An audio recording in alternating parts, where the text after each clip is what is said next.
시 109편은 원수들을 저주하며 고통 중에서 구원을 호소하는 탄식 시입니다. 시인은 먼저 하나님이여 잠잠하지 마옵소서라고 부르짖으며 하나님의 응답을 호소하고 있습니다. 그리고 이어서 원수들의 악행을 고발하고 또 그 원수들을 저주하게 되는데요. 이 저주하는 내용이 제일 많습니다. 이 원수들을 저주하는 내용을 보면 믿음의 관점에서는 듣기도 거북하고 불편할 만큼 아주 원수들이 자손이 끊기게 되는, 완전히 사라지게 되는 그런 이 저주의 내용이 들어가 있습니다.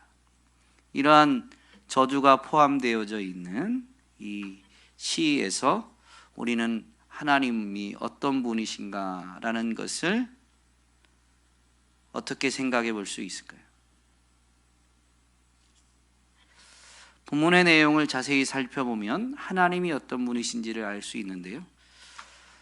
일단은 원수들을 저주할 만큼 시인이 매우 힘들고 괴로운 상황 가운데 있습니다.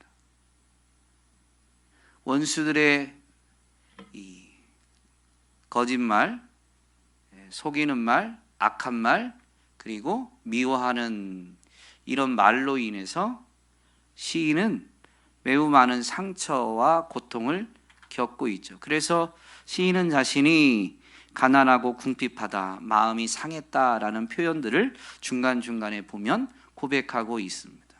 이렇게 마음이 가난하고 궁핍하고 상한 이 시인이 지금 하나님께 기도하고 있죠. 그 내용이 원수를 저주하는 내용까지도 있지만 첫 마디가 하나님이여 잠잠하지 마옵소서라고 부르짖으며 기도하고 있다는 겁니다. 여러분, 누군가에게 무언가 청하는 이유는 왜 그렇게 해요? 더군다나 이렇게 마음이 심히 괴롭고 상처도 많은 사람이 누군가에게 무언가를 요청할 때에는 어떤 사람에게 요청할까요? 들어줄 만한 사람에게 합니다. 이미 너무 많은 상처를 받았어요. 더군다나 중간에 시인의 이 고백하는 말을 보면 시인은 이 원수들을 사랑했다고 합니다. 원수들을 선대했는데 그들이 거짓말로, 악한 말로 미움을 담아서 이 시인을 힘들고 아프게 만든 거죠. 그러다 보니 누군가에게 뭔가 요청한다라는 건 이런 상처 가운데, 배신의 상처 가운데 있는 사람에겐 쉽지 않은 겁니다. 그런데도 시인은 지금 하나님께 제일 먼저 하나님이여 잠잠하지 마옵소서, 즉 내가 지금 말하는 것을 들어주세요 라는 의미이죠. 잠잠하지 말라라는 것은 하나님 들으시고 응답해 주세요 라는 요청입니다. 그럼 왜 이렇게 하냐는 거죠. 그런 부분을 우리는 생각해 보므로 시인이 이렇게 기도하고 있는 그 하나님이 어떤 분이신지를 알 수가 있는데, 하나님은 이 시인과 같은, 즉 가난하고 상처 입은 영혼의 기도를 들으시는 분이시다 라는 것을 오늘 본문을 통해서 알 수가 있습니다. 저주의 내용이 있지만 시의 끝부분에 가면 시인의 기도가 마무리되면서 여호와께 크게 감사하며 하나님에 대한 믿음을 고백하고 있습니다. 이 믿음의 고백을 보면 하나님은 궁핍한 자의 오른쪽에 서 계시죠. 오른쪽에 서 계신다는 것은 그의 편이 되어 주시는 것. 이러한 것이 만약에 법정에서 이루어졌다면 그 오른편에 서서 편이 되어 주는 사람이 누구냐면 변호사입니다. 우리를 변호해 주시는 거죠. 이것이 신약에서 나오는 용어로 바꾸면 우리의 보혜사라는 의미입니다. 그분이 우리를 친히 변호해 주세요. 또 그렇게 해서 구원을 베풀어 주시는 거죠. 하나님의 법, 율법은 가난하고 연약한 자들을 돌볼 것을 명령합니다. 이것이 하나님의 마음, 하나님의 뜻이고 이것이 이루어지는 것이 하나님의 통치입니다. 하나님의 통치가 온전히 펼쳐지는 곳이 하나님의 나라이죠. 그래서 하나님의 백성에게 율법이 주어진 건데요.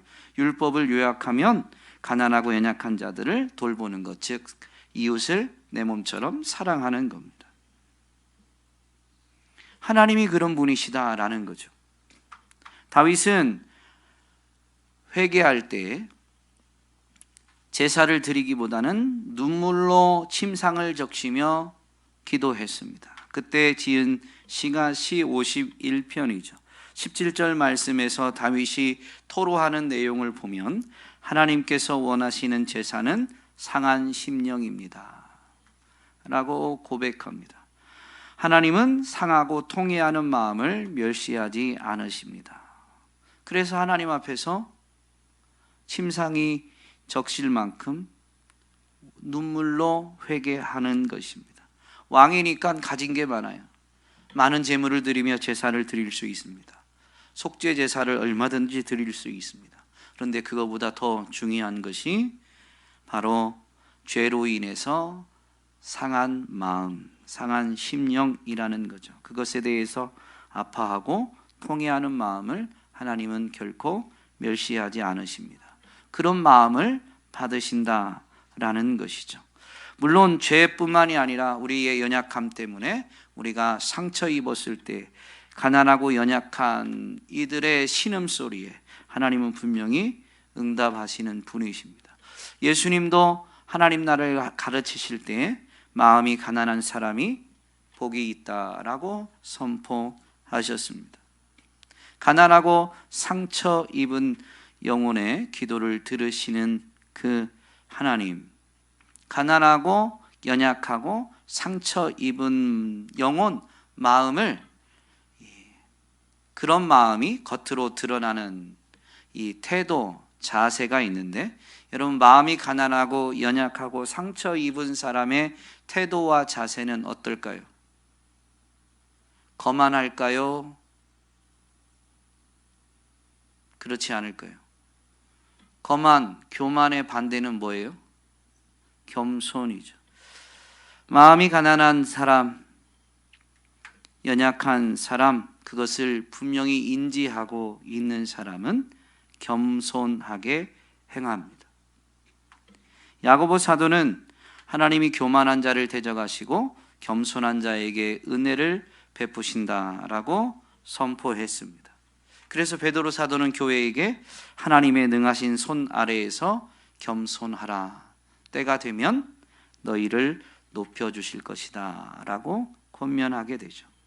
오늘 우리는 이 본문에서 하나님이 가난하고 연약한 상처 입은 영혼의 기도를 들으시는, 그 기도에 응답해 주시는 분이심을 되새기면서 그분 앞에서 겸손하게 가난하고 연약한 모습 그대로, 상한 마음 그대로 주님께 토로함으로 우리를 받아주시고 안아주시고 싸매어 주시고 일으켜 주시는 은혜를 경험하게 되기를 주님의 이름으로 축복합니다. 본문에서 발견할 수 있는 하나님은 또 어떤 분이실까요?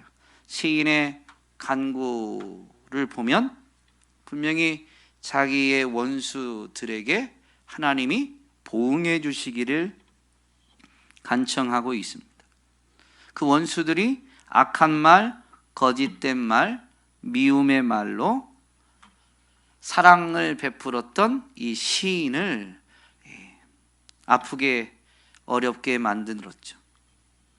그러므로 시인이 원수들에 대해서 하나님이 보응해 주시기를 간청하는 내용은 매우 믿음의 관점에서 듣기가 부담스럽고 불편할 정도이지만, 복음이 완전히 밝혀지기 전에 구약 시대에 하나님이 각 사람이 행한 대로 보응하신다라는 것을 알고 있는 그 원리를 따라서 원수들을 하나님이 보응해 주시기를 간청한 겁니다. 원수들을 저주하는 내용이 있고, 그런데 그렇게 한 다음에 그 원수들이 저주를 받아야 할 이유를 16절에서 시인은 설명하고 있습니다. 그가 인자를 베풀 일을 생각하지 아니하고 가난하고 궁핍한 자와 마음이 상한 자를 핍박하여 죽이려 하였기 때문입니다 라고 분명히 이유를 밝히고 있습니다. 하나님의 법을 따르면 여기에 있는 가난하고 궁핍한 마음이 상한 자를 돌봐줘야 되는데 오히려 핍박하고 죽이려고까지 했다라고 분명히 되어 있죠. 그러므로 그들이 행한 대로 하나님이 보응해 주시기를 간청한 것이 바로 저주였던 것입니다. 그러면서 17, 18절 원리를 이야기하죠. 그가 저주하기를 좋아하더니 그것이 자기에게 임하고 축복하기를 기뻐하지 아니하더니 복이 그를 멀리 떠났으며 또 저주하기를 옷 입듯 하더니 저주가 물같이 그의 몸속으로 들어가며 기름같이 그의 뼈 속으로 들어갔나이다.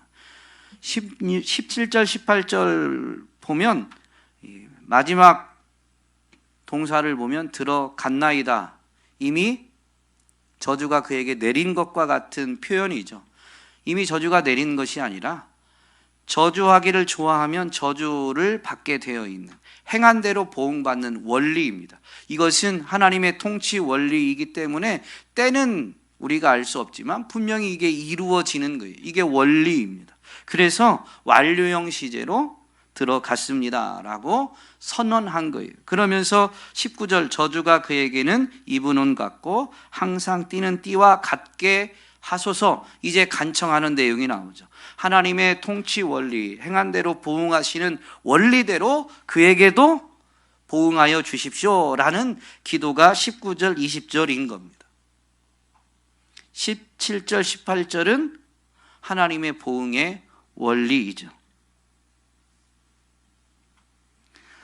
이 부분이 보응의 원리니까 이 원리를 따라서 보응해 주시기를 간청한 것은 물론 이 시인에게도 감정적으로 원수들에 대한 마음이 없진 않겠지만 개인적 보복, 개인적 원한 때문에 원수들에게 저주를 쏟아 부은 게 아니라요, 이 통치 원리대로 이루어 주시기를 기도한 겁니다.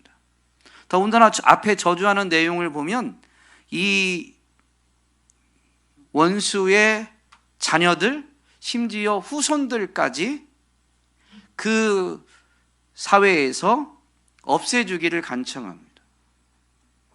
이것은 원한이 쌓이고 쌓여서라기보다는 이 원수들이 행한 것, 아까 심판받는 이유 보셨죠? 가난하고 궁핍한 그가 인자를 베풀 일을 생각하지 아니하고, 인자를 베풀 것은 아예 생각지도 않고 가난하고 궁핍한 자, 마음이 상한 자를 핍박하고 죽이려 하는 겁니다. 여러분, 이러한 부모의 모습을 보고 자란 자녀들이 부모와 다르게 선을 행하는 삶을 사는 것은 쉽지 않습니다. 그래서 그들의 자녀들에게도 하나님이 저주를 내리고 후손들을 제거해 주시기를 원하는 것은 이 믿음의 공동체 안에 저주하기를 즐거워하는 사람들이 사라지기를 간청하는, 이 공동체 차원에서 보면 이 사회 안에 하나님의 공의가 실현되기를 요청한 기도인 겁니다. 원리를 따라서, 행한 대로 보응하시는 원리를 따라서. 오늘 우리는 이 17절 18절 행한 대로 보응하시는 원리다라는 부분을 되새겨 본다면, 그가 저주하기를 좋아하더니 그것이 자기에게 임하였다. 이 17절 18절 원리를 생각해서 우리는 저주라는 단어와 축복이라는 단어를 바꾸어서 한번 읽어볼 필요가 있습니다. 저주라는 단어는 축복이라는 단어로, 축복이라는 단어는 반대로 저주라는 단어로 바꿔서 원리를 한번 되새길 필요가 있죠. 17절, 18절 한번 읽어보실까요? 바꿔서요. 시작. 그가 축복하기를 좋아하더니 그것이 자기에게 임하고 저주하기를 기뻐하지 아니하더니 저주가 그를 멀리 떠났으며 또 축복하기를 옷 입듯 하더니 축복이 물같이 그의 몸속으로 들어가며 기름같이 그의 뼈 속으로 들어갔나이다. 여러분, 하나님의 통치 원리를 정말로 믿고 있다면 이 17절 18절 행한대로 보응하시는 원리를 분명히 믿고 있다면요, 복 받기를 원하는 사람은 하나님 복 주세요 복 주세요라고 기도하는 것도 필요하겠지만 진정한 지혜는 뭐냐면 축복하는 것을 좋아해야 됩니다. 옆 사람 한번 축복해 보실까요? 얼마만큼? 내가 복 받고 싶은 만큼. 그러죠. 하늘만큼 땅만큼이래요, 우리 김현희 집사님이. 그렇게 계속 그걸 좋아하셔야 됩니다.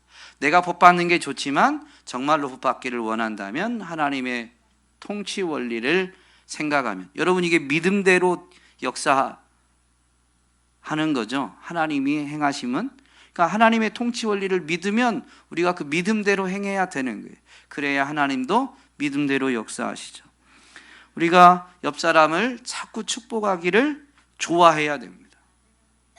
우리 온유교회가 모든 성도들이 복 받으려면 볼 때마다 만난 분을 축복하기를 좋아하셔야 돼요.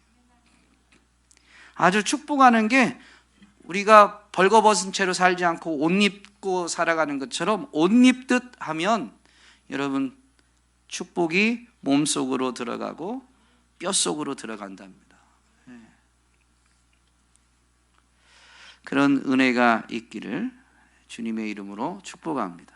그래서 오늘 밤에 기도할 때에는 하나님의 하나님 되심을 기억하면서 겸손히 있는 모습 그대로 주님 앞에 토로하는 것과, 또 하나는 지금 함께 모인 믿음의 가족들을 축복하는 기도를 더 즐거이 열심히 하는 그런 밤이 될 수 있기를 소망합니다.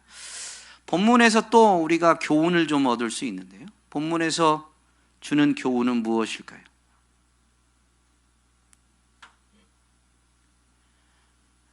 말의 힘을 깨닫게 해줍니다.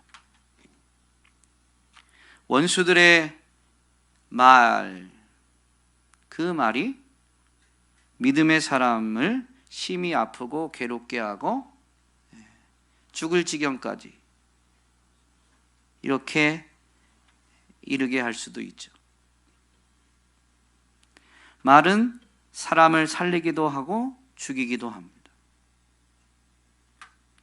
부정적인 측면에서 말은 파괴적이고 긍정적인 측면에서는 생명을 불어넣게 됩니다.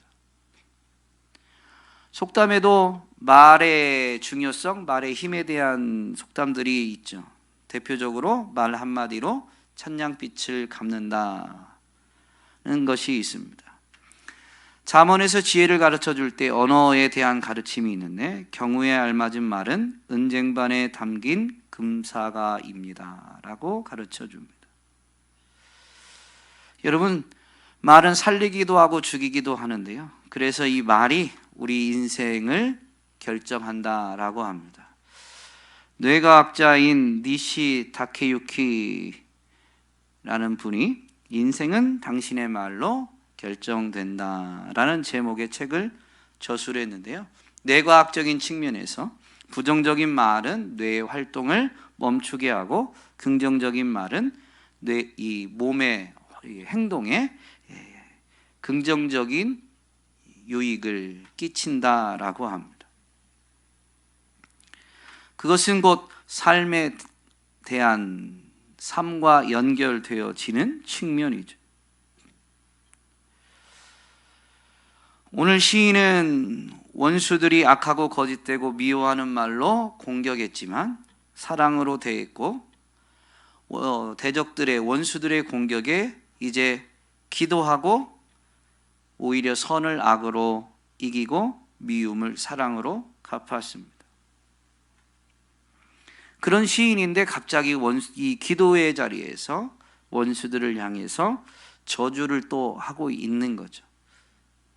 앞부분에서 시인의 행동, 원수들로 인해서 힘이 괴로워서 하나님 잠잠하지 마십시오라고 부르짖으며 기도를 시작한 이 시인이 자기가 그 원수들에게 어떻게 대응했는지, 원수들이 자기에게 어떻게 했는지를 말하고, 그럼에도 불구하고 자기는 그 원수들을 사랑하고 선대한 것을 말했는데, 그런 이전의 삶과는 전혀 다르게 갑자기 기도의 자리에서 원수들을 저주하는 말을 쏟아내게 됩니다.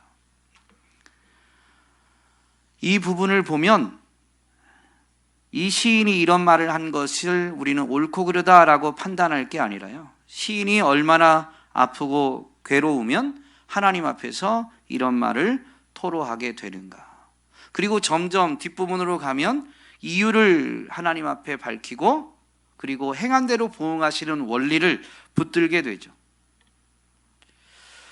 기도하면서 그 기도의 내용이 분명히 바뀌어져 가는 것을 알 수가 있습니다. 어쨌든 원수들의 말에 이 시인이 많은 아픔을, 상처를 받았다라는 것을 우리는 분명히 알 수가 있습니다.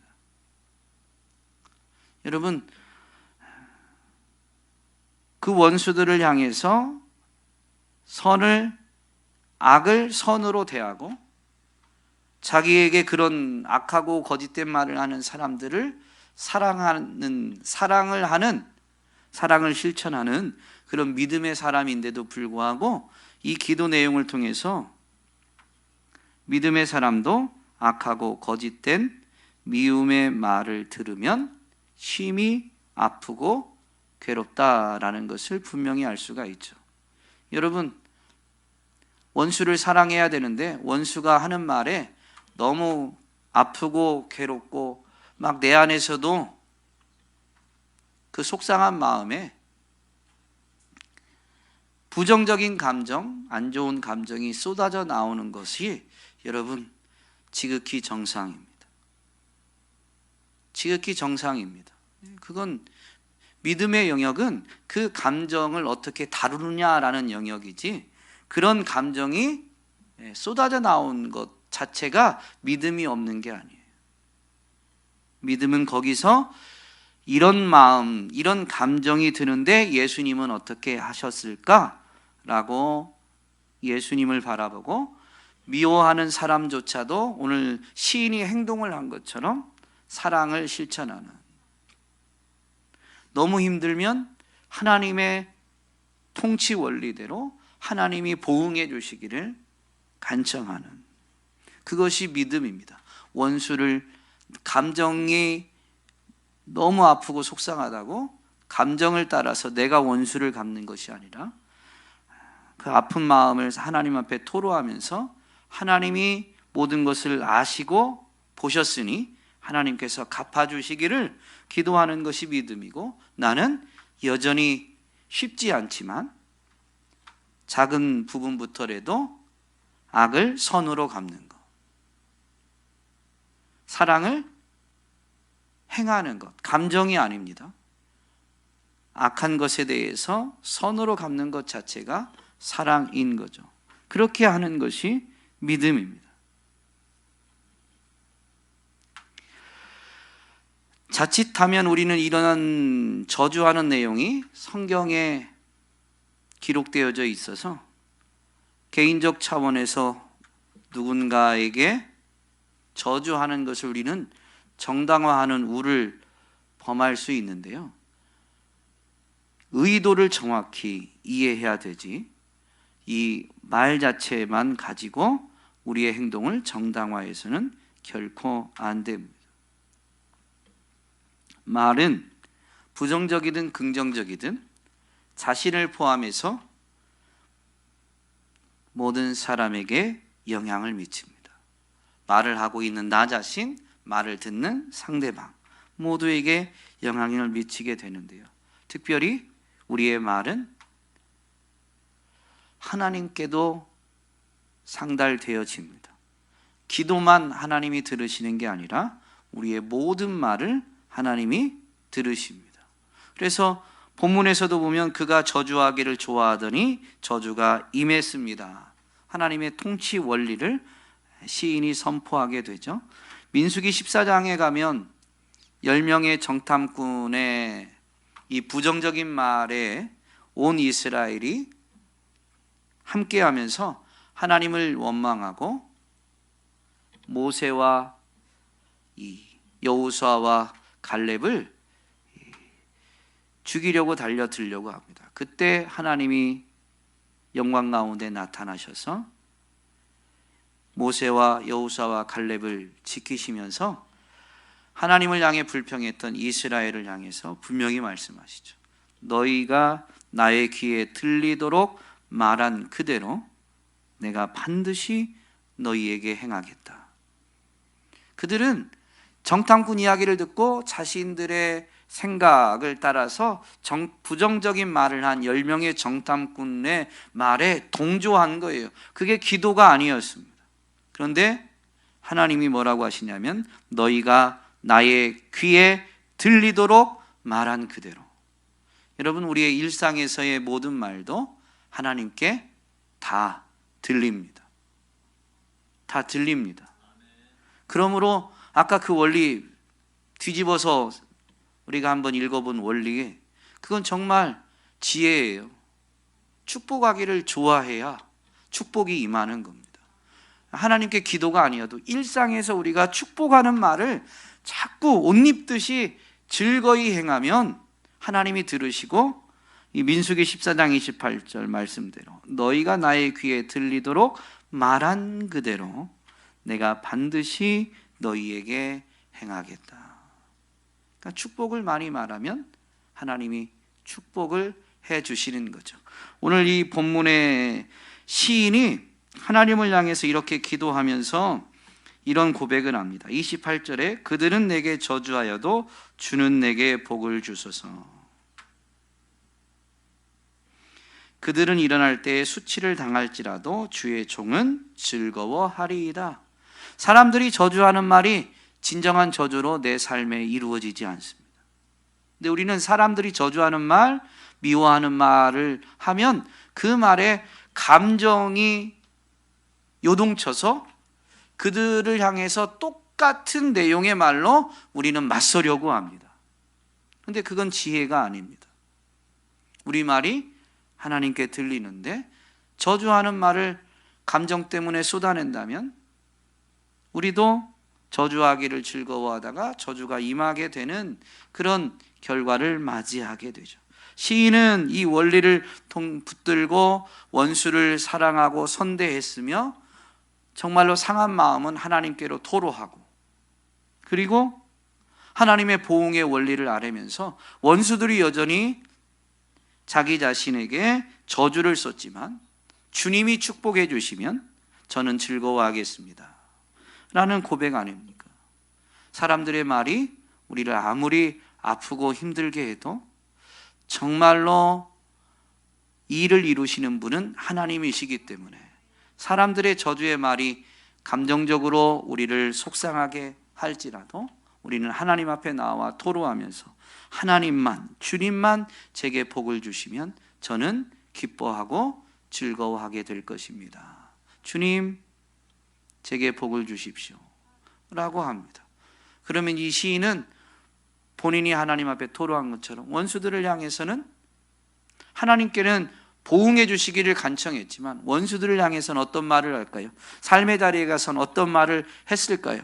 여기에는 없지만 분명히 여전히 그 원수들을 향해서 선대하고 사랑하며 말의 관점에서 보면 그 사람들을 축복하는 말을 했을 거예요.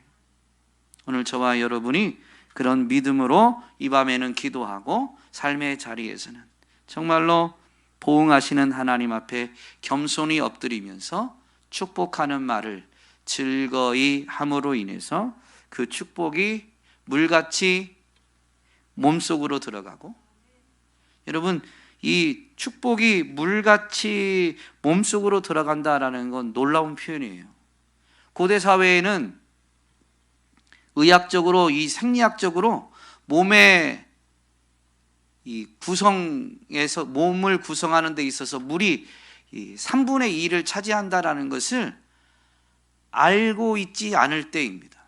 그런데도 이런 표현이 나왔어요. 우리는 이제 이 과학이 발달하면서 우리 몸의 3분의 2가 물로 되어 있다는 걸 알잖아요. 축복하기를 좋아하면 축복이 그에게 임하는데 물같이 여러분의 몸속으로. 그러니까 여러분의 삶이 이 땅을 사는 동안은 고난이 없진 않습니다. 전도서를 보면 하나님은 축복과 고난을 다 주셔서 때로는 우리 인생을 겸손하게 하시고 깨달을 걸 배우게 하시고 복을 주심으로 하나님의 은혜 안에서 평안을 누리게 해주신다라는 것을 분명히 가르쳐 줍니다. 그런데 여러분, 축복하기를 좋아하는 인생은 축복이 물같이, 즉 그의 삶에 있어서 꼭 그런 건 아니겠지만 3분의 2는 축복을 누리는, 우리의 한계가 복을 많이 누리다 보면 안일해지고 나태해지고 교만해지게 될 때가 있지만 그걸 돌이키기 위해서 고난이 우리 인생에 없진 않을 것이지만, 그러나 여러분 축복하는 말을 즐거이 하면 여러분의 삶의 3분의 2 이상은 축복이 강같이 흐르게 될 것입니다. 그런 은혜로 하나님의 선하심을, 하나님이 온 세상을 통치하심을 증거하게 되기를 주님의 이름으로 축복합니다.